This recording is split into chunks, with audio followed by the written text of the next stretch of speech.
મહાનગરપાલિકાની અપીલ સબ કમિટીની બેઠક મળી હતી, જેમાં વિવિધ ખાતાના વિજિલન્સ તપાસમાં દોષિત થયેલા લોકોને સાંભળવામાં આવ્યા. આવા લોકોને નોકરીમાંથી દૂર કરાયા હતા અને તેઓએ ફરીથી નોકરીમાં લેવા માટે અરજી કરી હતી. થલતેજ વોર્ડ અને અન્ય વોર્ડના સફાઈ કામદારોએ ખોટા સર્ટિફિકેટો બતાવી નોકરી મેળવી હોવાની બાબત સામે આવતા તેઓને દૂર કરવામાં આવ્યા છે. આવા લોકોને ફરીથી નોકરી પર લેવા કે નહીં તે અંગે આગામી 2-3 દિવસમાં નિર્ણય કરવામાં આવશે. આજ રોજ અપીલ સબ કમિટીની મીટિંગ મળી હતી, જેમાં 56 દયાની અરજી કરનારોને એ લોકોએ જે કરેલા જે આપણે વાત કરીએ કે શાના કારણે ડિસમિસ કર્યા તે બાબતે અમને સાંભળવામાં આવ્યા હતા અને આગામી સમયમાં 2 કે 3 દિવસની અંદર કોર્પોરેશન દ્વારા તેના આપણે વાત કરીએ કે કોર્પોરેશનના નીતિ નિયમ પ્રમાણે તેનો ચોક્કસ નિર્ણય કરવામાં આવશે. અધ્યક્ષ પદ માટે નામાંકન. દિલ્હી ભાજપના હેડક્વાર્ટરમાં નામાંકન પ્રક્રિયા. ભાજપ અધ્યક્ષની ચૂંટણીને લઈને રાજકીય ગતિવિધિ તેજ થઈ ગઈ છે. 20 જાન્યુઆરીએ જાહેરાતની પ્રક્રિયા હાથ ધરાશે. 2 દિવસ ગુજરાતના નેતાઓ દિલ્હી પ્રવાસે. રાષ્ટ્રીય અધ્યક્ષની ચૂંટણીમાં સહભાગી થવા રાજ્યના નેતાઓના દિલ્હી મદામાં સીએમ ભૂપેન્દ્ર પટેલ, પ્રદેશ પ્રમુખ જગદીશ વિશ્વકર્મા અને પ્રદેશ સંગઠન મહામંત્રી રત્નાકરજી રહ્યા ઉપસ્થિત. કેન્દ્રીય મંત્રી CR પાટીલ અને મનસુખ માંડવિયા પણ રહ્યા ઉપસ્થિત. કેન્દ્રીય રાજ્યમંત્રી નીમુબેન બાંભણિયા પર હાજર જોવા મળ્યા. बड़ी पार्टी के नेता के तौर पर, राष्ट्रीय के अध्यक्ष के तौर पर एक युवा को नियुक्त करने का हमारी पार्टी के नेतृत्व ने जो निर्णय किया है, उससे पूरे देश के जो करोड़ों कार्यकर्ता है वो बहुत खुश है. ફેક્ટરીમાં કામ કરતા કામદારો માટે મેડિકલ કેમ્પનું આયોજન કરાયું. શુગર ફેક્ટરીમાં અંદાજે 3000 જેટલા કામદારો માટે આયોજન કરાયું. ખાસ ધ્યાન રાખવા માટે શુગર ફેક્ટરી દ્વારા ફ્રી સર્વરોગ મેડિકલ ચેકઅપ યોજાયો હતો.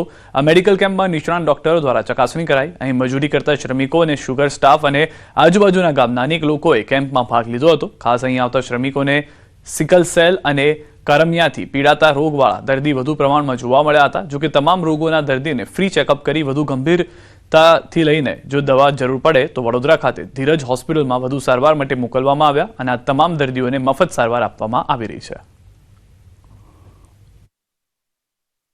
આજુબાજુના ગામો જે છે, ધારીખેડા છે, ગામકુવા છે, તેમજ અન્ય ગામોમાંથી જે લોકોને કોઈ પણ તકલીફ હોય તો એ તકલીફ માટે આ કેમ્પનું આયોજન કરેલ છે. જન્ય રોગચાળો અટકાવવા ફૂડ વિભાગની ટીમ એક્શન મોડમાં છે. શહેરના બરફના એકમો પર મનપાના ફૂડ વિભાગ દ્વારા શહેરના 2 આઈસ ફેક્ટરીઓ પર બંધ કરવામાં આવી છે. ફૂલચંદ એન્ડ કંપની અને અશોક આઈસ ફેક્ટરી સામે કાર્યવાહી કરવામાં આવી છે. બરફના સેમ્પલ ટેસ્ટિંગમાં ફેલ જતા કરી છે કાર્યવાહી. આઈસ ફેક્ટરીના સેમ્પલમાં સ્વાસ્થ્ય માટે જોખમી E. coli બેક્ટેરિયા મળ્યા.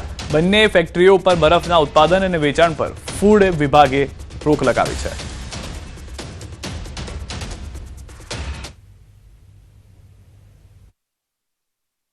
જામનગરમાં પાણીજન્ય રોગચાળાને લઈને મહાનગરપાલિકાની ફૂડ શાખા દ્વારા આઈસ ફેક્ટરી અને પાણીના જે વિક્રેતાઓ છે તેમને ત્યાં ચેકિંગ હાથ ધરવામાં આવ્યું છે અને કેટલાક જગ્યાએ હાલ જે પ્રકારના દ્રશ્ય આપ જોઈ રહ્યા છો, MP શાહ જે ઉદ્યોગનગર છે ત્યાં આઈસ ફેક્ટરીમાં ચેકિંગ ચાલી રહ્યું છે. ખાસ કરીને કામગીરી છે તે કરવામાં આવી રહી છે. તકેદારીના તમામ પગલાં લેવાઈ રહ્યા છે. ફૂડ શાખાના અધિકારી છે, એમની સાથે જ વાત કરીશું.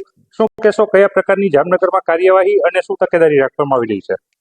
સંભવિત રોગચાળાને અનુલક્ષીને જામનગર મહાનગરપાલિકાના કમિશનર સાહેબ દ્વારા અમને સૂચના આપવામાં આવેલ હતી. જે અનુસંધાને જે સંભવિત રોગચાળાના વિસ્તારો છે, વોર્ડ નંબર 2, 12 ને 6 ને એ પૈકી અમે એ વિસ્તારોમાંથી 20 જેટલા સેમ્પલ કલેક્ટ કરી અને અમારી પબ્લિક હેલ્થ લેબોરેટરીમાં તપાસ અર્થે મોકલેલા.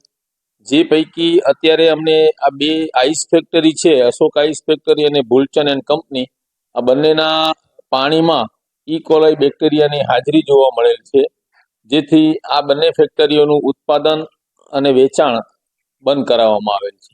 2 ફેક્ટરીઓ સામે કામગીરી કરવામાં આવી રહી છે અને પગલાં લેવાયા છે. જે પ્રકારે વાત કરવામાં આવે, પાણીજન્ય રોગચાળો ન વકરે તેના માટે ખાસ તકેદારીના પગલાં છે તે લેવાઈ રહ્યા છે અને 2 આઈસ ફેક્ટરીને અલીગઢી તાળા છે તે મહાનગરપાલિકાની જે ફૂડ વિભાગની ટીમ છે તેમને મારી દીધા છે. કિંજલ કારસરિયા, ન્યૂઝ 18 ગુજરાતી, જામનગર. પીપળી જેતપર રોડ પર સ્થાનિકોનો ચક્કાજામ. માનસધામ 1, 2 અને ત્રિલોકધામ સોસાયટીના રહીશોએ કર્યો ચક્કાજામ. પ્રાથમિક સુવિધા મુદ્દે બિલ્ડર સામે વિરોધ છે. બિલ્ડરે છેતરપિંડી આચરી હોવાનો આક્ષેપ છે. બિલ્ડર વિરુદ્ધ પોલીસ કોઈ કાર્યવાહી ન કરતી હોવાના આક્ષેપ સાથે સોસાયટીના લોકોએ રસ્તો બંધ કરી ચક્કાજામ કર્યો. જોકે પોલીસે કાર્યવાહીની ખાતરી આપતા ચક્કાજામ હટાવાયો હતો.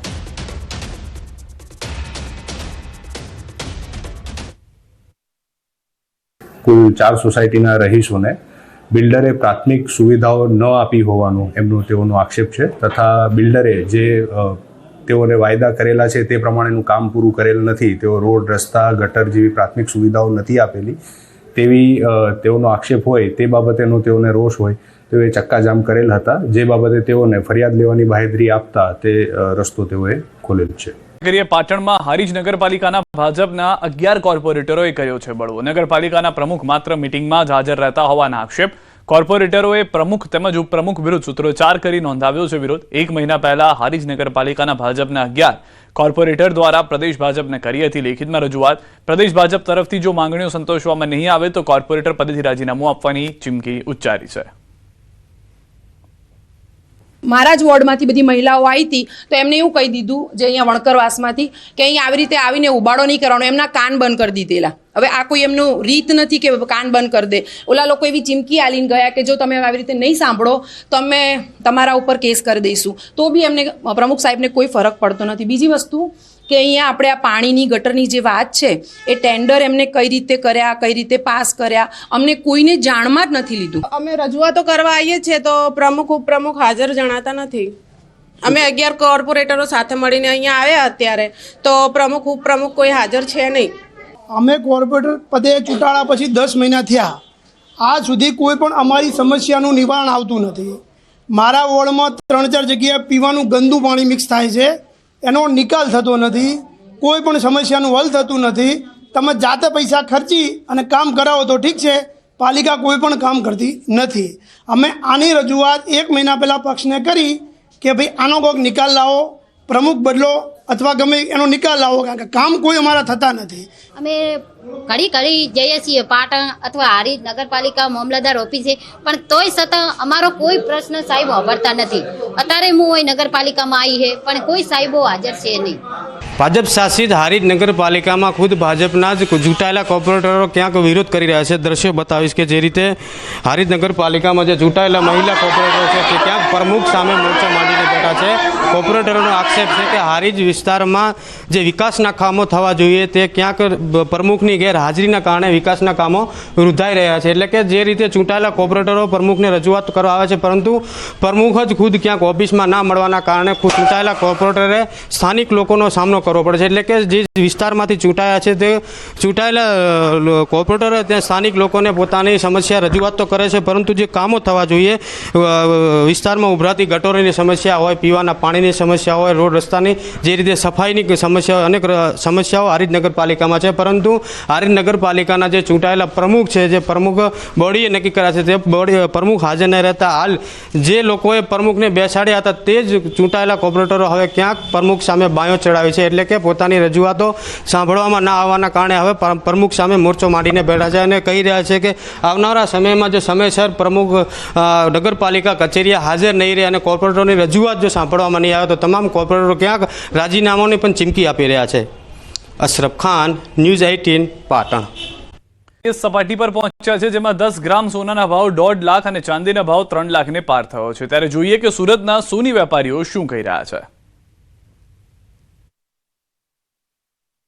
સોના અને ચાંદીના ભાવ આસમાને પહોંચી રહ્યા છે. ત્યારે આજે સોનું 1,48,000 જ્યારે ચાંદી 3 લાખને પાર થયું છે. સાથે સાથે જ્વેલર્સો હવે કોપરનું વેચાણ શરૂ કર્યું છે. ભાવ વધવા પાછળના કારણ શું અને કોપરનું બુકિંગ જ્વેલર્સોએ કેમ શરૂ કર્યું? આપણી સાથે દીપકભાઈ ચોકસી છે. આપણે સીધા જઈને દીપકભાઈ, ભાવ વધવાના મેઇન કારણ શું? ઓવરઓલ જોવા જાય તો અત્યારે ઇન્ડસ્ટ્રીયલ ડિમાન્ડ જે સિલ્વરની છે એમાં ખૂબ મોટો પાયે ઉછાળો આવ્યો છે. ટ્રમ્પ સરકારની નીતિઓમાં જે ફેરફારો છે એના હિસાબે પણ ભાવ વધી રહ્યા છે અને સોના અને ચાંદીના બંનેમાં કન્ટિન્યુઅસ વધતા ભાવની વચ્ચે અમને લોકોને એવું લાગે છે કે પૂરા વર્લ્ડમાં બધા લોકોએ જ્યારે ઇન્વેસ્ટમેન્ટનો જરિયો કઈ રીતના ઇન્વેસ્ટમેન્ટ કરીએ તો જેમાં વધારે ભવિષ્યમાં રિવોર્ડ મળશે, વળતર મળશે, તેમાં લોકોનો એક ધારણા એવી બેઠેલી છે કે સોના અને ચાંદીમાં કરેલું ઇન્વેસ્ટમેન્ટ ભવિષ્યમાં પણ ખૂબ સારું વળતર આપશે. આ દ્રષ્ટિએ લોકો અત્યારે સોના અને ચાંદીમાં ઇન્વેસ્ટમેન્ટ કરી રહ્યા છે. એના સાથે સાથે જે ઇન્ડસ્ટ્રીયલ ડિમાન્ડ અને બાકી બધી વસ્તુના હિસાબે ભાવમાં ખૂબ મોટા ઉછાળ આવે છે. બિલકુલ આટા દીપકભાઈનું કહેવું છે કે ટ્રમ્પ સરકારની નીતિઓ અને ઇન્ડસ્ટ્રીમાં વપરાતું ચાંદીને લઈને સતત ભાવ વધી રહ્યા છે. સાથે સાથે હવે લોકો સોનું છોડી ચાંદી અને કોપર તરફ વળી રહ્યા છે. એટલે કે હવે જ્વેલર્સો પોતાના શોરૂમમાં કોપરની લગડીઓ વેચતા જોવા મળશે અને સુરતના જ્વેલર્સોએ તો કોપરનું બુકિંગ પણ શરૂ કરી દીધું છે. કેમેરામેન જીગર ગૂગલ સાથે કીર્તેશ પટેલ, ન્યૂઝ 18 ગુજરાતી, સુરત. ન ફક્ત અમદાવાદ કે સુરત પરંતુ રાજકોટમાં પણ તેજી જે છે તે યથાવત જોવા મળી રહી છે. રાજકોટના વેપારીઓ સાથે પણ ન્યૂઝ 18 ગુજરાતીએ વાતચીત કરી હતી, તેમનો મત જાણવાનો પ્રયાસ કર્યો હતો. અત્યારે જે પરિસ્થિતિ ચાલી રહી છે, વૈશ્વિક સિનારીઓ જે ચાલી રહ્યો છે, ડોલર સામે રૂપિયો જે રીતે તૂટતો જઈ રહ્યો છે, અમેરિકા ટેરિફ ઉપર ટેરિફ બધા પર લગાવતું જઈ રહ્યું છે, આ બધા અનિશ્ચિત વાતાવરણને કારણે ચાંદી હજુ પણ થોડી ઉપર જાય એવી શક્યતાઓ છે. મારી દ્રષ્ટિએ લગભગ ચાંદી 3,12,15,000 આસપાસ પહોંચવી જોઈએ. હા, લગભગ આ અઠવાડિયાની અંદર જ અનેક યુનિટો અત્યારે ક્રાઇસિસનો સામનો કરી રહ્યા છે. રાજકોટમાં જોઈએ તો લગભગ 60% ઉપર યુનિટો અત્યારે લગભગ બંધ જેવી હાલતમાં આવ્યા છે. ખૂબ જ ગંભીર પરિસ્થિતિ રાજકોટના સુવર્ણકાર માર્કેટ માટે, રાજકોટ જ નહીં પરંતુ સમગ્ર ગુજરાત અને દેશની સોની બજારો ઉપર અત્યારે એક આફત પરિસ્થિતિ આવી છે. આમાં લગ્નગાળો તો ચાલી રહ્યો છે પણ અસર બહુ થાય છે, કારણ કે સોનું તો ઠીક છે પણ ચાંદી 3,02,000 રૂપિયા પહોંચી ગયું છે. એટલે આમાં ખરીદી કરવી બહુ અઘરી છે. ચાંદી ફરી એકવાર ઐતિહાસિક સપાટી પર છે. સોના ચાંદીના ભાવે તમામ રેકોર્ડ તોડી નાખ્યા છે. સોનાનો ભાવ 1.5 લાખની નજીક પહોંચી ગયો છે. 10 ગ્રામ સોનાનો ભાવ 1,48,000 ને પાર થઈ ગયો છે. 1 કિલો ચાંદીનો ભાવ 3 લાખને પાર થઈ ગયો છે. ચાંદીનો ભાવ 3,05,000 પર પહોંચી ગયો છે. વૈશ્વિક પરિસ્થિતિના કારણે મેટલના ભાવમાં વધારો થયો છે. ચાંદીનો ભાવ 5 થી 6 લાખ પહોંચવાનો વેપારીઓનો હવે દાવો છે. 9, 14 અને 18 કેરેટના દાગીનાની માંગમાં વધારો થઈ ગયો છે, કારણ કે 24 કેરેટ, 22 કેરેટ હવે પોસાય તેમ નથી રહ્યું, જેના કારણે સોનાના કેરેટ ઘટાડવામાં આવી રહ્યા છે. તેથી તોલું તો વધે પરંતુ કેરેટ ઘટી ગયા છે.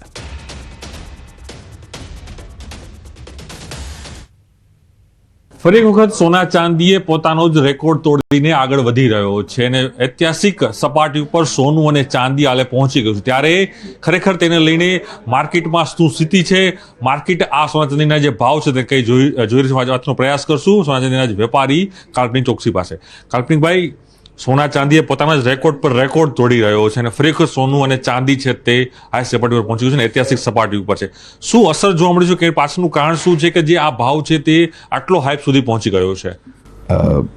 અત્યારે છેલ્લા ઘણા ટાઈમથી જોઈએ તો પ્રેશિયસ મેટલ અને બધી મેટલમાં તમને તેજી જોવા મળી છે. એમાં ખાસ કરીને સોનું અને ચાંદીએ તમામ રેકોર્ડ તોડીને આજે 3,01,500 રૂપિયાનો ભાવ છે. 30 કિલોનો ભાવ ચાંદીનો અને સોનું છે 1,48,800 રૂપિયા.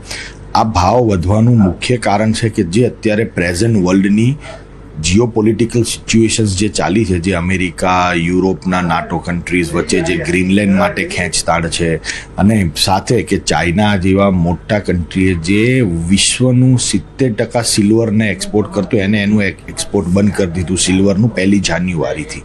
અને સિલ્વરની ડિમાન્ડ બી એટલી બધી છે કે આવનારા દિવસોમાં હું ચાંદીને 5.5 થી 6 લાખ રૂપિયાના ભાવ હું પોતે આવનારા વર્ષોમાં જોઉં છું કે વર્ષથી 1.5 વર્ષની અંદર ચાંદી વધી જાય તો નવાઈ નહીં. કારણ કે જે આ રિસ્ટ્રિક્શન અને બીજું કે જે ડોલરની ડોમિનન્સી વિશ્વમાં પહેલાં હતી ને અત્યારે થોડી ધીરે ધીરે નબળી થતી જશે. હા, એના માટે અમેરિકાનું એટલે એની જગ્યાએ મેટલ બેઝડ ઇકોનોમી ચાલવા મળશે, કરન્સીઝ કે 14 કેરેટ ને 18 કેરેટનો ડિમાન્ડ ખૂબ માર્કેટમાં આવી ગઈ છે ભાવના કારણે. તમે ભાવનો તફાવત જોયો તો બે વચ્ચે 5,000 રૂપિયા ગ્રામનો ફરક છે. ચાંદી છે ને હું જોઉં છું તો 6 લાખ રૂપિયાનો કિલોનો ભાવ ચાંદીમાં જોઉં છું આવનારા વર્ષો, અને સોનાનું 1,80,000 થી 1,90,000 રૂપિયા તોલાનો ભાવ જોઉં છું. ચોક્કસ આ હતા વેપારી પણ માની રહ્યા છે, સોની પણ માની રહ્યા છે કે સોનું હજુ પણ પોતાની જે ઐતિહાસિક સપાટીઓ છે કુદાવ છે અને સાથે જ હવે જે ટ્રેન્ડ પણ જોવા મળી રહ્યો છે 9 કેરેટ, 14 કેરેટ, 18 કેરેટ તેમાં પણ લોકો છે તે એની તરફ વળી રહ્યા છે, જેથી પોતાનો પ્રસંગ છે તે સાચવી શકે. તો સાથે જ વૈશ્વિક અસરો જોવા મળે છે, તેના કારણે માર્કેટ છે અને જે તેની વૈશ્વિક સપાટી છે આજે તે સોના ચાંદીએ કુદાવી દીધી છે.